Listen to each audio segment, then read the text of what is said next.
Hello, everybody. Welcome once again to Nutrition 101.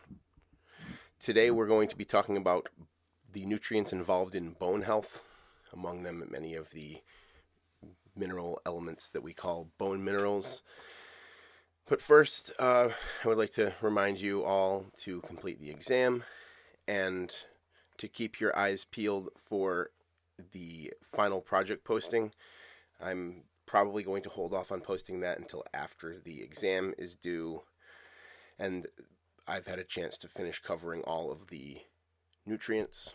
And then we're going to do a discussion of maintaining a healthy weight and energy balance. And then we're going to talk about the life cycles. And that's all that we have left for the semester, is about 4 units and one more exam and a final project. So right around Thanksgiving time is when I will have posted the final project, and I don't expect you to necessarily work over the holidays, but there's a lot of time that isn't the holidays during those days, so I'm just going to put the information up there for you and you can consume it at your leisure. But anyway, so bone health. First, we're going to talk about what exactly bones are. So a lot of people might have some different ideas, but bones are living organs that contain bone tissue, cartilage, and connective tissue. And they are not, as some people might think, just solid dead masses of minerals, but are rather a combination of living and inorganic tissues interspersed with nerves and blood vessels, and they have a number of different regions that have different properties and perform different functions. Bones provide our bodies with strength and flexibility.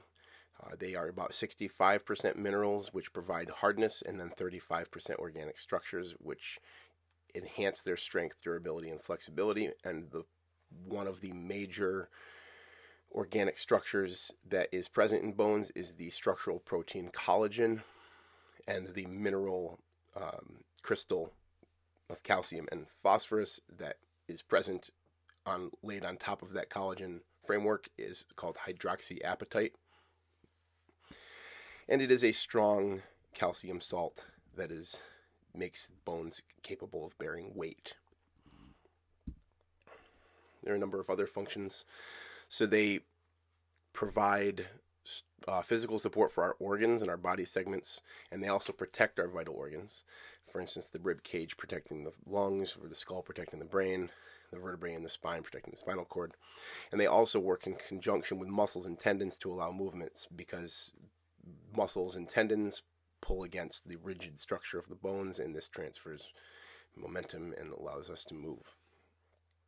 They can also act as a reservoir for minerals that we need in other metabolic processes. So in addition to just being our skeleton, many of the minerals in bone are involved in cellular respiration, like calcium and phosphorus and fluoride, and you can pull those minerals out of your bones and use them.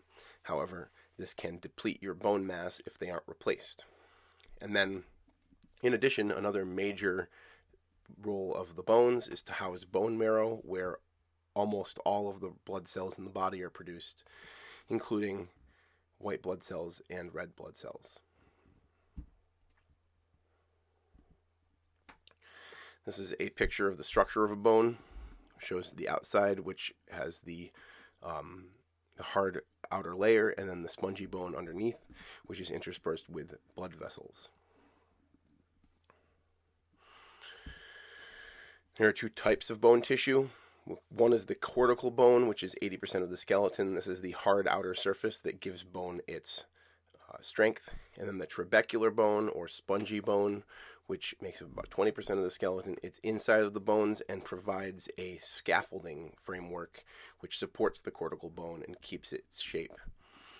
This is the bone that is often used as a reservoir for calcium and phosphorus, because it is more easily accessed by our blood and our metabolic processes.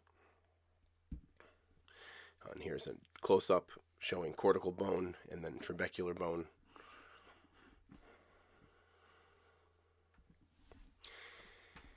And bones develop in our bodies mostly during our childhood and completes in early adulthood around age 18 for women and 21 for men. And then after that, we experience something called bone modeling, where our bones are shaped and the density begins to increase. This happens when we're adults in our 20s, and things that affect this are things like exercise and being overweight. These both increase the thickness of bones. If you are, some people who exercise a lot still end up being overweight. These people actually have maximum bone density, so it actually kind of makes a case for not being incredibly skinny all the time, but you can also have incredibly high bone density if you exercise a lot and are skinny. Once bone modeling has completed, then we undergo something called bone remodeling, where we recycle bone tissue by absorbing the nutrients and then redepositing new bone tissue. So the flow chart of bone development is bone growth, which is the point at which our bone size is determined. It begins in the womb and continues to early adulthood. Once our bones have finished growing, they flesh out and become defined in shape.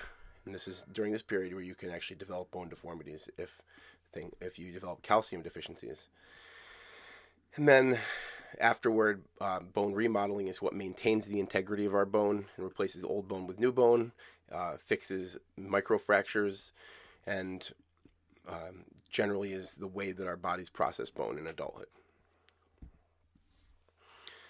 Now, when I say bone density, I'm referring to the compactness of bones.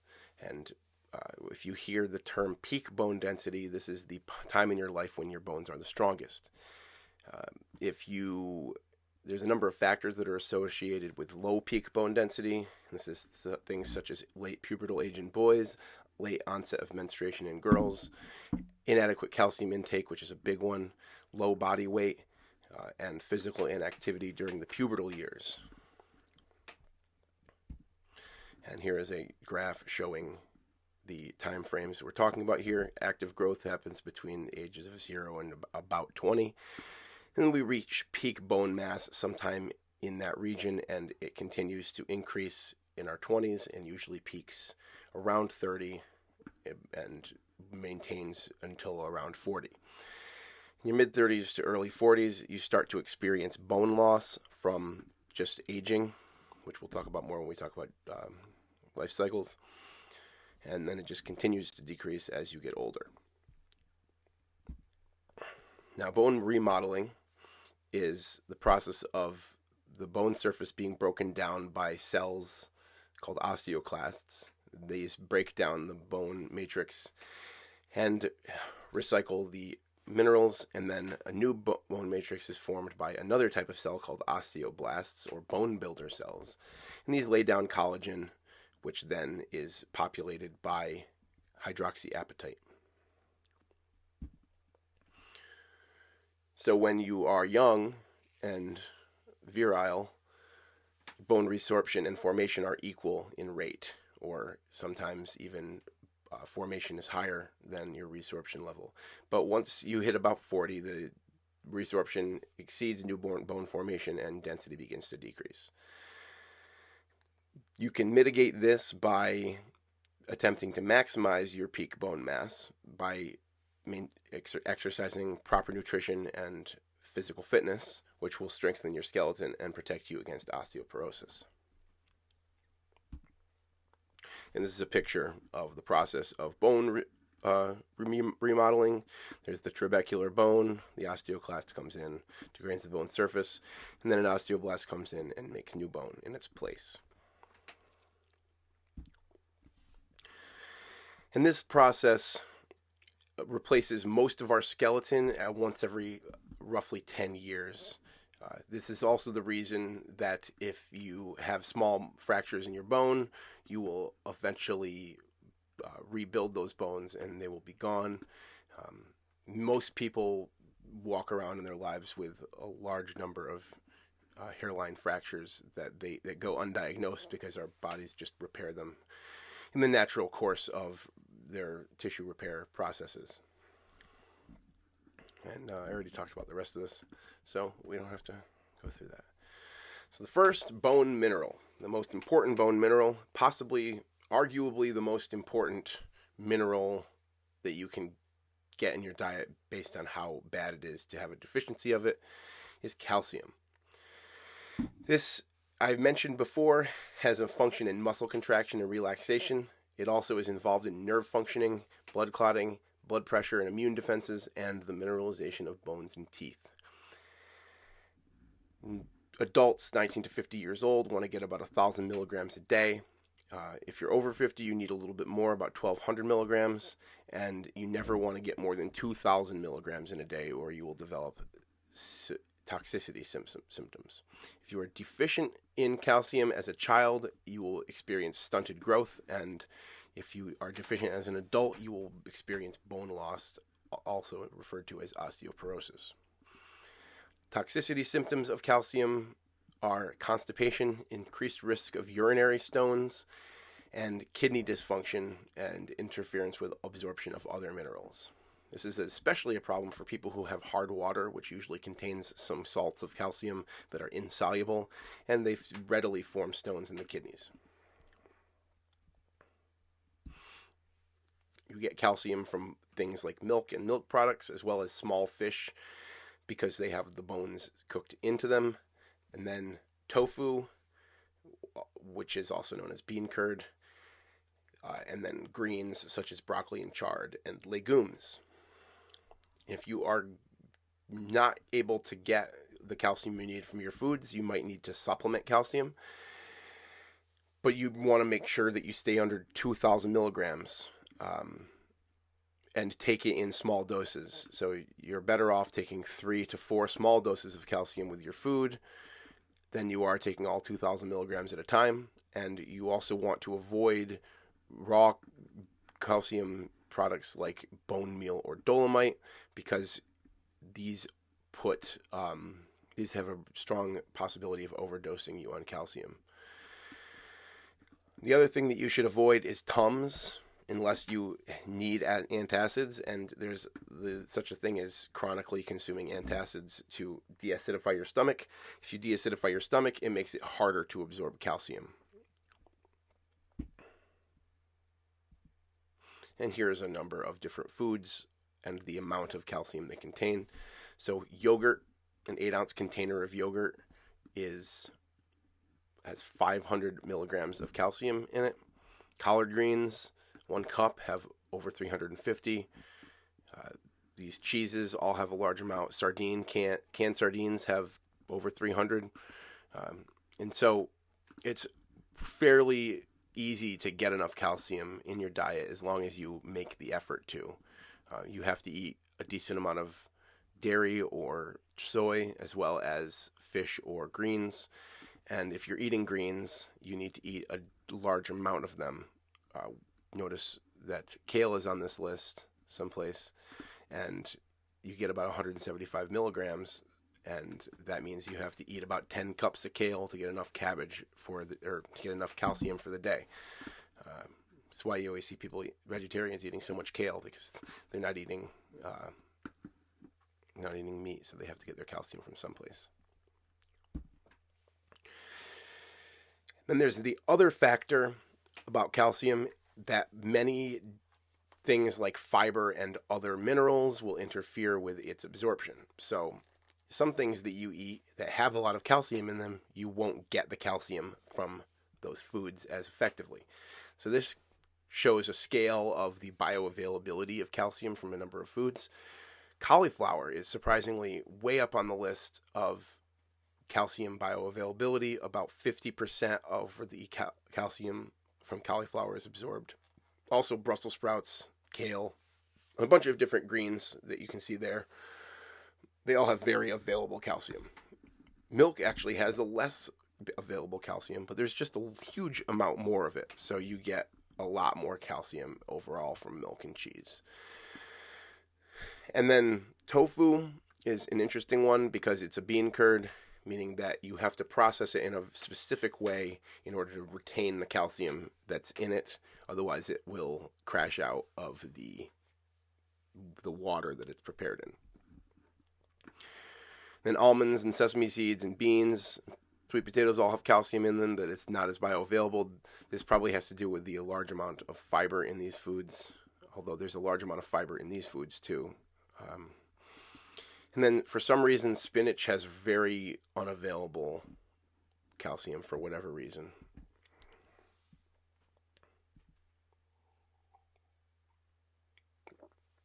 And then this is a graph showing number of milk products or milk product equivalents that somebody would need to consume to meet their calcium needs for a day.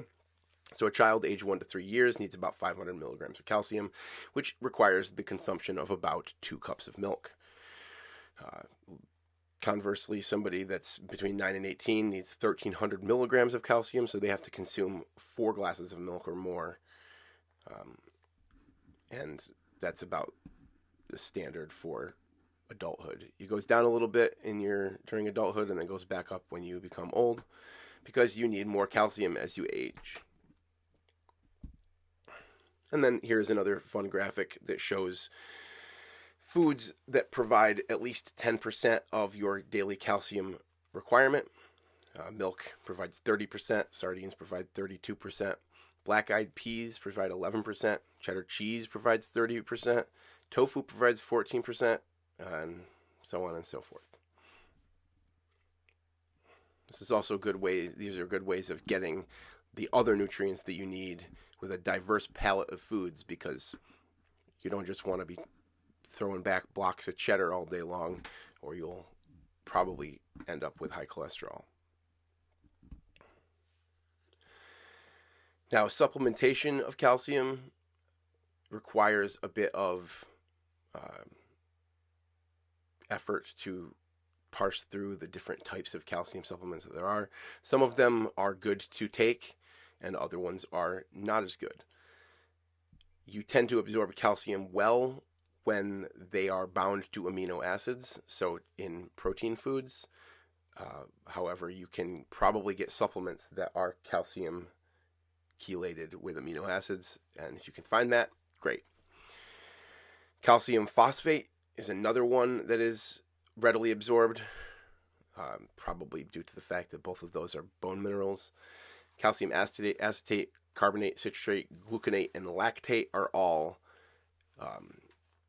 calcium salts of molecules that are found in your body and therefore will be readily absorbed and pass through membranes and cell walls.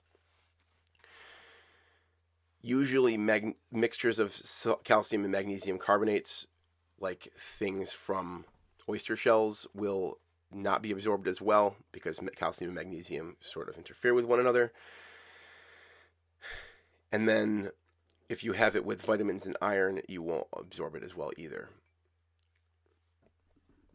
And then I mentioned before, if you have reduced stomach acid, you should take calcium with meals, because the meal will stimulate production of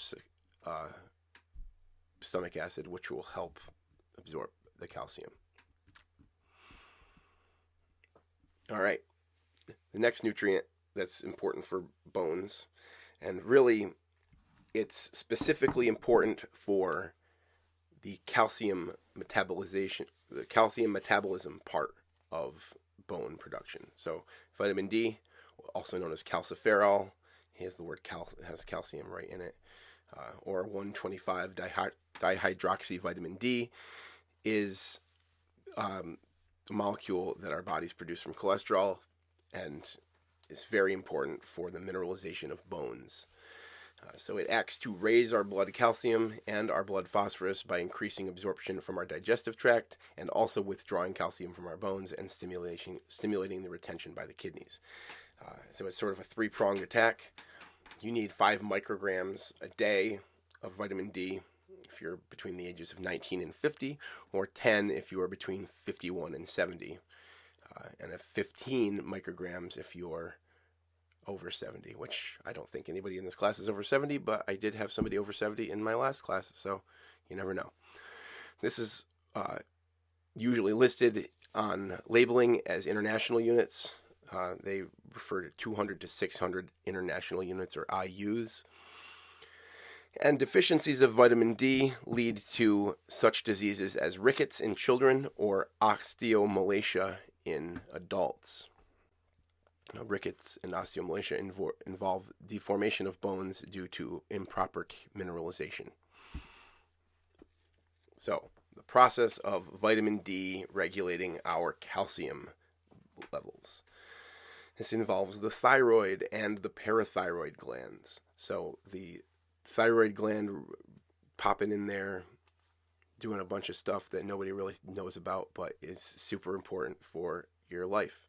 So the thyroid gland senses that you have high calcium in your blood, and so it releases this protein called calcitonin, which inhibits the activation of vitamin D, which stops you from absorbing calcium from your kidneys and back into your blood, and also limits your absorption of calcium from your diet and inhibits the cells in your body from breaking down bone to get calcium in your blood. This lowers your blood calcium because you're urinating it out, you're building your bones back up, and you are passing it through your intestines out of your GI tract. So your blood calcium goes down, and then when it goes down to a certain amount, the parathyroid gland secretes something called parathormone, which is a hormone that senses and involves vitamin D. So this stimulates vitamin D to be activated, and then the vitamin D stimulates your kidneys to take up calcium, it stimulates your intestines to take up calcium, and it stimulates your osteoclast cells to break down bone to take up calcium, which will result in elevated blood calcium levels, which then inhibit this secretion of this, and this process starts. So it's just a balancing act. It goes back and forth between these, which is sort of why your thyroid gland is so important to your continued existence, and why people who have thyroid problems usually experience extreme metabolic distress. This is a flowchart of the same information, except without the pictures of the kidneys and thyroid gland thrown in there. It might be a little bit clearer for your understanding, but I'm not going to say it all again. Now, vitamin D deficiency. So this is a 3-slide long list of all the woes that you will encounter if you don't get enough vitamin D. So rickets. It involves faulty calcification of bones, resulting in misshapen bones or bowing legs, which you see sometimes in children, as well as retarded growth, enlargement of the ends of long bones, such as the knees and the wrists, deformities of ribs, such as bowed with beads or knobs, delayed closing of the fontanelle, resulting in rapid enlargement of the head, slow eruption of teeth, malformed decay-prone teeth, lax muscles, resulting in protrusion of the abdomen, muscle spasms, increased excretion of calcium in stools, decreased calcium in urine, abnormally high secretion of parathormone. Now, that's in children, which is much more severe than in adults, but it is also very severe in adults. In fact, many people in the northern latitudes are deficient in vitamin D, and it causes them severe issues. This is called osteomalacia.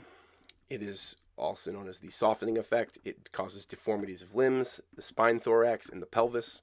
It also results in demineralization of your bones, which can lead to pain in the pelvis and lower back and legs, bone fractures, decreased calcium and or phosphorus concentration in the blood, increased alkaline phosphatase in blood, which is just a result of bone resorption, as well as involuntary twitching and muscle spasms. And this is a picture of rickets. So you can see here these bones are curved and misshapen, which leads to problems in the development of the legs.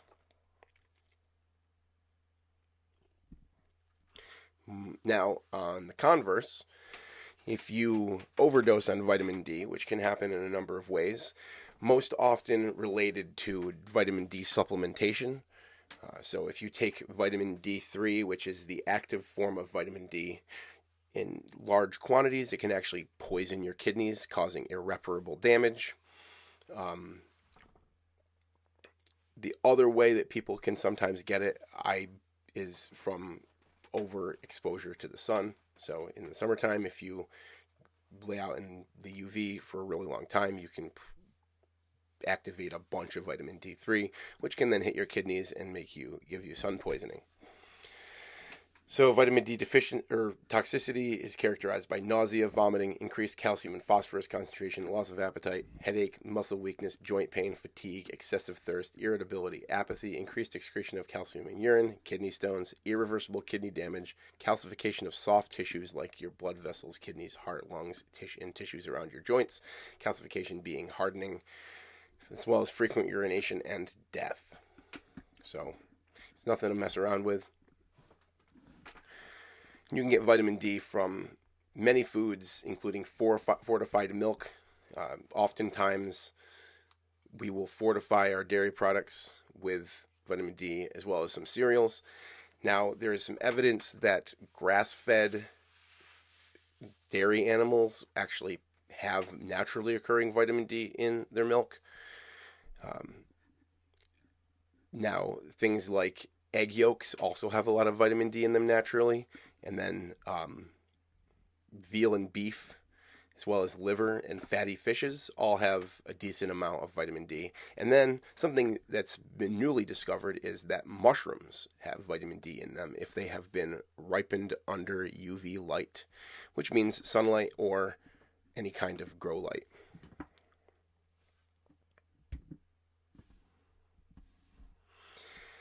And then the process of making vitamin D. So in the skin, you have dehydrocholesterol, which is made from cholesterol in the liver. And exposed to ultraviolet, it makes pre-vitamin D, which then combines with nutrients in your food to make vitamin D3. Then in the liver, that gets converted into another form of vitamin D3 by a process called hydroxylation. And then in the kidneys, hydroxylation happens again, and you have the final form, or the active form, of vitamin D, 125-hydroxy vitamin D3. And here's another picture of foods with vitamin D in them.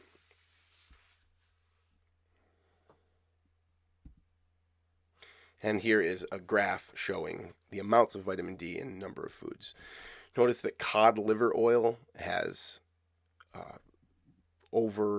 34 micrograms of vitamin D in it, and the RDA for men and women aged 19 to 50 is 5 micrograms. Now, this might seem excessive and possibly leading to a toxicity. However, things like cod and salmon are typically consumed in northern hemispheres, where in the wintertime, most people are deficient in vitamin D because their bodies can't produce it.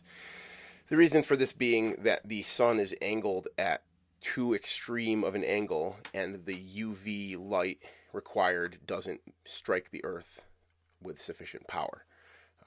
There's physics reasons for that, but we're not going to go into that. The point is, people in northern climates, places where cod is fished for extensively, probably are not getting enough vitamin D at all, and can probably get a week's worth in one shot when they eat cod for dinner on Friday or whatever. That's also a reason that cod and salmon are such an important, and mackerel are such an important maritime crop, or maritime agricultural resource. So vitamin D strengthens our bones and muscles.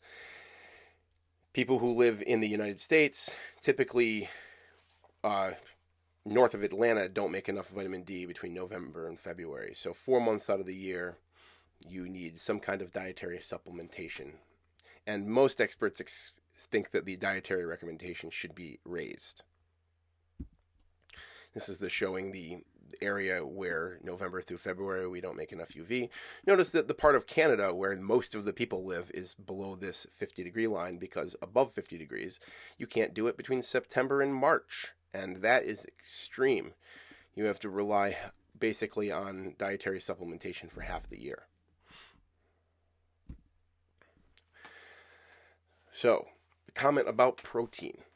So, protein is both good and bad for bones because obviously protein is a part of bones, so you need to get it in your diet to make enough collagen. But also, protein stimulates the production of something called insulin-like growth factor, which causes you to grow. And if you don't have enough IGF, you have a lower bone and muscle mass. So that's one thing. You need protein to make bones and muscles. Overconsumption of protein promotes urinary calcium excretion because if you overconsume protein, there's two things that happen. There's the overproduction of nitrogen, which then is eliminated in the urine, which often takes calcium, potassium, and other minerals with it. But also, there are sulfur-containing amino acids which require buffering with bone minerals. And the skeletal system is the largest source of buffering agent in the body because phosphate is a strong buffering agent. This is so alcohol consumption also does this. So alcohol acidifies your blood and requires demineralization of your bones to buffer the alcohol metabolites. Now, this is an interesting case for veganism. Soy protein contains lower amounts of sulfur than milk protein and could be a good way to get protein and calcium without taxing your kidneys. And finally, vitamin B12 has recently been discovered to have a positive correlation with bone health based on a study at Tufts that included 2,500 men and women in a Framingham osteoporosis study.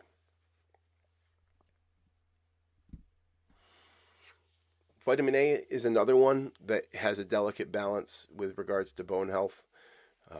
Vitamin A is both deficiency and toxicity of vitamin A are linked to increase in fractures because retinol, which is one of the main active forms of vitamin A, stimulates bone resorption and suppresses bone growth. However, if you don't get enough vitamin A, then you don't properly remodel your bones because you do need to resorb them to remodel them in the first place. Now, that said, beta carotene doesn't seem to be an issue because your body has to make vitamin A from beta carotene, and so you can just kind of sit on it for a while, have it chilling in your fat, and then when you need some, you chop off one of the halves of it and get a vitamin A molecule. And potassium is something that is related to calcium because the more potassium you consume, the more calcium you retain because potassium stimulates the kidneys to retain water.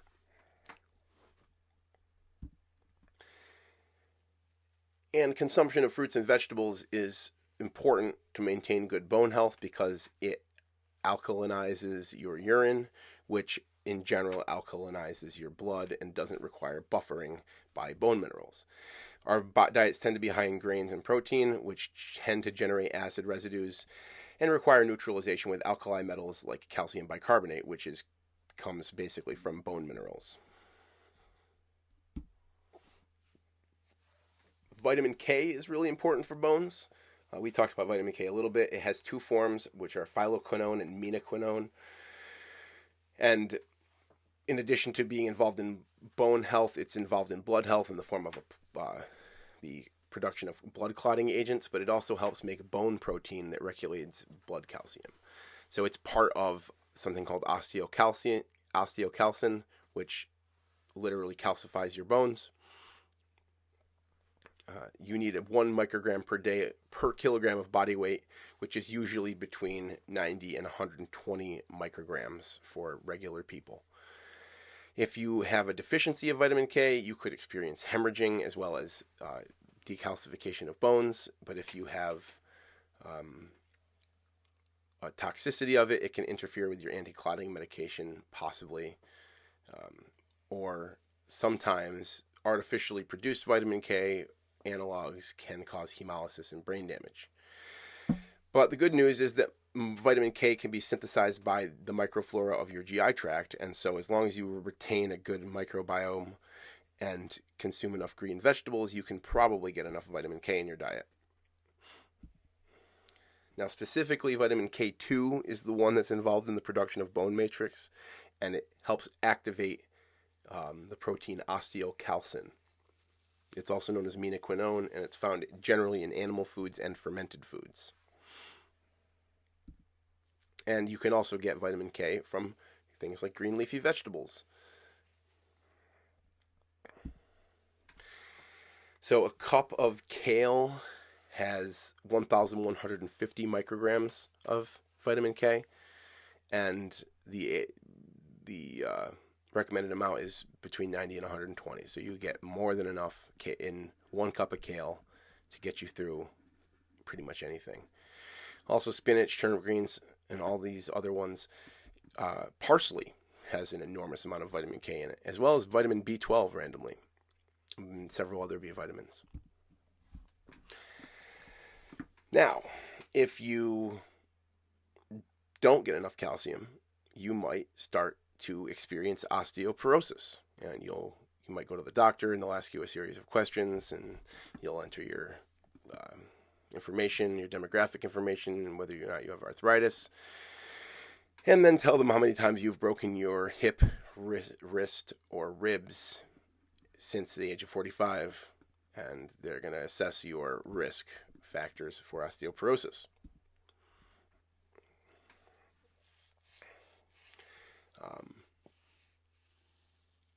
Now, another bone mineral we already talked about in another context, the context of cellular respiration and fluid balance, is phosphorus.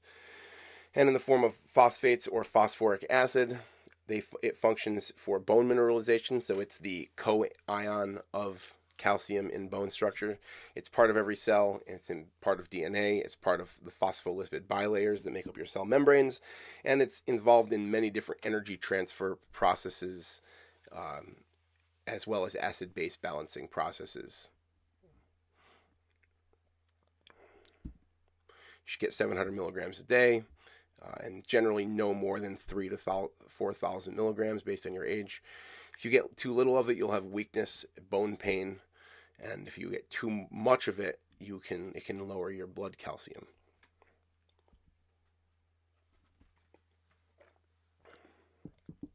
Now, magnesium is another bone mineral that is often overlooked. It's also important in muscle contraction and in the building of proteins. It's part of a large number of proteins, I think over 300 proteins and enzymes. And I talked about the action of magnesium in muscle contraction. It's sort of subtle, but magnesium is involved in the release of calcium from the muscle during the splitting of ATP into ADP and phosphate. Again, you don't need to know the chemistry of that. I just think it's interesting. Magnesium is also involved in nerve impulses and in the maintenance of teeth and the functioning of the immune system. Men 19 to 30 years of age need to get 400 milligrams a day, and women the same age need to get 310 milligrams.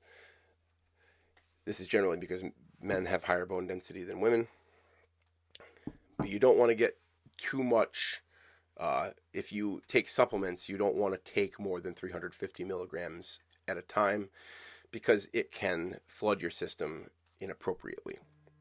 But it's fairly simple to get enough magnesium in your diet. You get it from nuts, legumes, whole grains, dark green vegetables, seafood, and everybody's favorite, dark chocolate.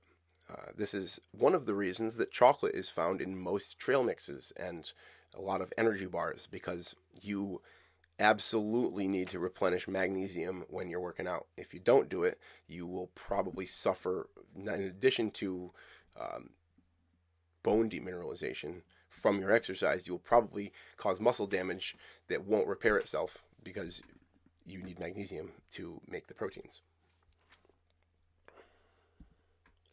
Now, if you have a deficiency of magnesium, it can cause weakness, confusion, convulsions, bizarre muscle movements, especially eye and face muscles, as well as hallucinations and difficulty swallowing and growth failure in children. Now, there are really no known toxic symptoms for magnesium. People have taken large amounts of Epsom salts and it just passes through you. It doesn't enter your body and rather just gets eliminated, which is the reason you don't really want to take a lot of it at once, because you won't absorb any of it. Now, I mentioned trail mix before. Trail mix provides almost like 75% of your RDA of magnesium, but it needs to have chocolate chips, nuts, and seeds in it. Then fishes and green vegetables all have varying amounts. Tomato paste has a decent amount as well.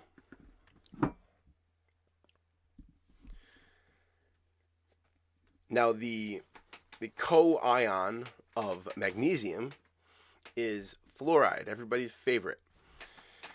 So fluoride is a subject of some controversy because some people think that the addition of fluoride to our drinking water is a conspiracy to poison us or alternatively mind control us all. That's nonsense, but there is some truth to the idea that too much fluoride is never a good thing. It is involved in the formation of bones and teeth. It's part of the crystal structure of hydroxyapatite in the form that it's required for our bodies.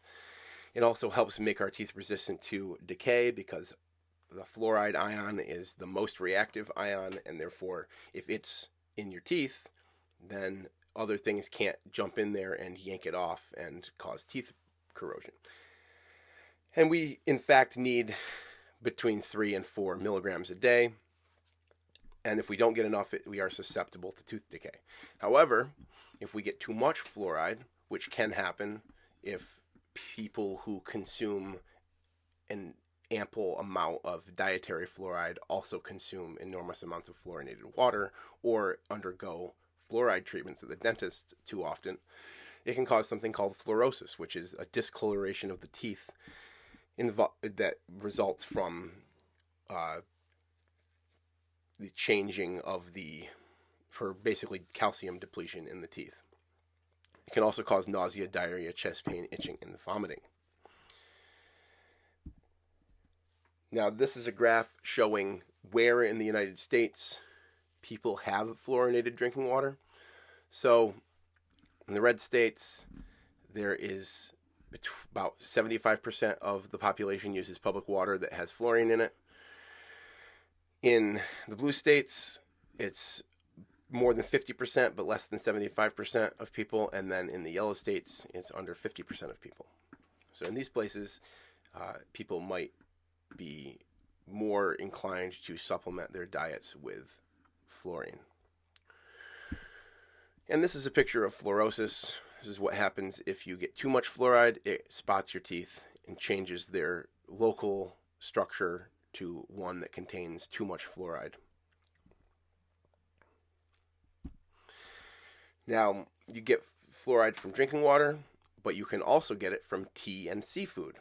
So people who consume a lot of those second two things don't need necessarily to have fluoride in their drinking water.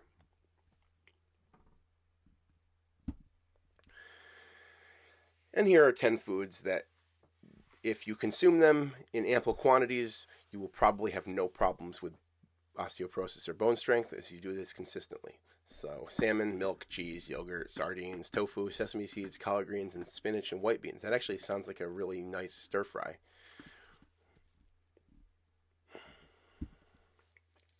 And if you find yourself experiencing fractures on a regular basis, you may need to go to the doctor and have them carry out a bone scan to test your bone density.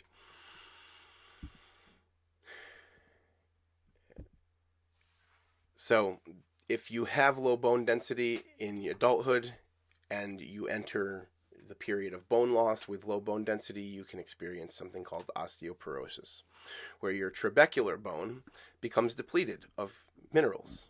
So this would be a healthy trabecular bone region. And then this is one where the bone minerals have been depleted. Notice how much less bone there is, and you can see here a fracture. This is the same picture up close. This is the healthy bone, and this is the unhealthy bone. So some of the effects of osteoporosis, it makes you more likely to have wrist or forearm fractures. Typically, people starting around 50 years or older. Happens when you use your hands to break a fall, and can be one of the early warning signs of osteoporosis. Now, another thing that you've probably heard of is as people get older, they are in more danger of breaking their hip. This is a incredibly serious type of fracture that usually occurs in people that are 70 years or older. Can lead to serious complications because if you break your femur, it's really hard to reattach it. And if you're older, then your calcium metabolism isn't at peak, and it might never properly heal. This causes 50% of people that have it happen to them to become institutionalized because they can no longer take care of themselves. The probably most commonly lived with symptom of osteoporosis is something called a spinal vertebrae fracture. This happens in people aged 55 to 75 years of age, and it can occur from bending, lifting, or spontaneously moving, and it leads to microfractures in the spinal column, which then create a hump. This leads to chronic pain and a hunched over posture. And so this is a picture of a woman at 50 years old, and then at 80 years old, where she's experienced a large number of spinal fractures and has shrunk 6 inches as a result. And then this is a picture of an actual person with that hump. So she doesn't look like she's very happy. And the risk factors for osteoporosis are widespread and diverse. So the use of drugs such as steroids, anticonvulsants, antacids, and thyroid medications can be a risk factor for osteoporosis. Physical inactivity, including prolonged immobilization and inadequate exercise. Lifestyle factors like alcoholism, smoking, excess caffeine, and crash dieting. Organ diseases like renal factors, hypercalciuria, and liver disease. Moderate vitamin D deficiency, malabsorption of calcium, also lactose intolerance, and then dietary factors like nutrient deficiency, high protein diets, and excess salt, sugar, and fat soft drinks. And then endocrine factors like estrogen deficiency, calcitonin deficiency, adrenal weakness, and increased androgens. So estrogen deficiency is an interesting one. This is the one that happens when you hit menopause. So this is a graph showing 2 women, one who has high bone mass in adulthood and then begins to lose bone mass starting in their 30s and hits menopause around 50, and then experiences major bone loss in the period following the sudden plummet of estrogen, and then resuming normal bone loss at a certain point, usually around age 60, and remaining outside of the danger zone for probably the entirety of her life. Now, woman B hits 30 with a low bone mass, and she hits menopause, and her bone density plummets into the danger zone almost before it levels out, and then she remains in the danger zone for a little while, and then it dips into osteoporosis in the 60s.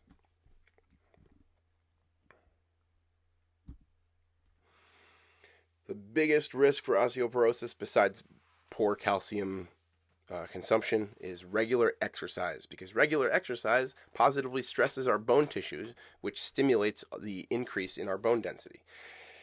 And additionally, weight-bearing activities like walking or jogging can help increase bone mass. Hiking is a big one that people do, especially in their old age, because lifting your body up is a really good way to force your body to make more bone. Now, you can increase your fruit and vegetable consumption, which is associated with improved bone health. Typically, you want things that are good sources of vitamin C and K, as well as magnesium. Vitamin C, if you remember, is essential for the production of collagen, so it has a secondary role in bone health. You also want to take in the appropriate amount of protein without going above or below the recommended amount for your body. Because if you take in too much, it will increase your calcium loss, but if you take in too little, it will decrease the amount of protein available for bone production. Obviously, calcium and vitamin D are important at all times and become more important as we get older. And one last thing, sodium. If we take in too much sodium, it tends to have a negative impact on our bones, likely because overconsumption of sodium causes us to urinate calcium out of our bodies. There's no cure for osteoporosis, but there are treatments. One of them being adequate calcium and vitamin D intake, as well as regular weight-bearing exercise. And if you have osteoporosis, this could seem counterintuitive because you put yourself at risk for more fractures. However, weight-bearing exercises will, even if they create fractures, will stimulate the repair of those fractures. And as long as you're taking in enough calcium and vitamin D, you will be able to make more bone. Resistance training is another good way to strengthen your bones. And then some certain medications have been developed that definitely have side effects that could possibly improve your calcium status.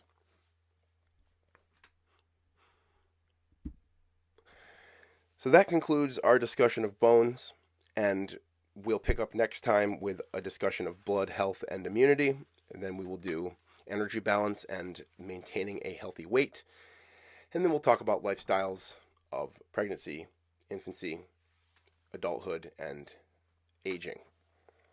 I hope everybody is still doing well, and we just got a few more weeks of this, and then we'll all be done.